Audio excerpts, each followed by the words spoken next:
বাংলাদেশের জাতীয় গাছের নাম কি? জাতীয় গাছের নাম জি। কাঁঠাল। কাঁঠাল।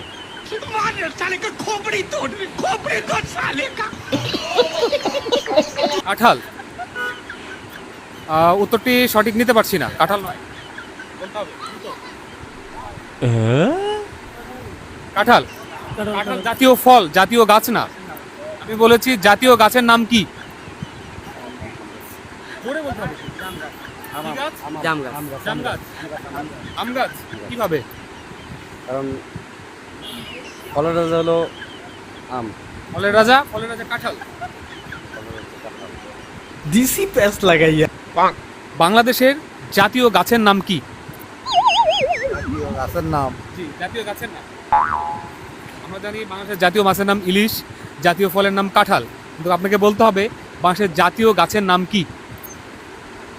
জাতীয় গাছের নাম জি, জাতীয় গাছের নাম। আম গাছ। কি গাছ? বট গাছ। কিভাবে? বট গাছ। জি। বট গাছ। আপনি আচ্ছা ঠিক আছে, বট গাছ। আপনি একটু আগে আম গাছ বলছেন। না, আম গাছ বলছিলাম, ভুলে হয়তো বলছিলাম। বলে বলছিলেন বট গাছ। বট গাছ। কিন্তু দুঃখজনক বিষয় হচ্ছে বট গাছটি সঠিক উত্তর নয়। বট গাছই আমি বলছি। আপনি বট গাছই? হ্যাঁ। আচ্ছা, উত্তরটি সঠিক না। আমরা নেক্সট প্রশ্নে চলে যাব। আচ্ছা, ঠিক আছে।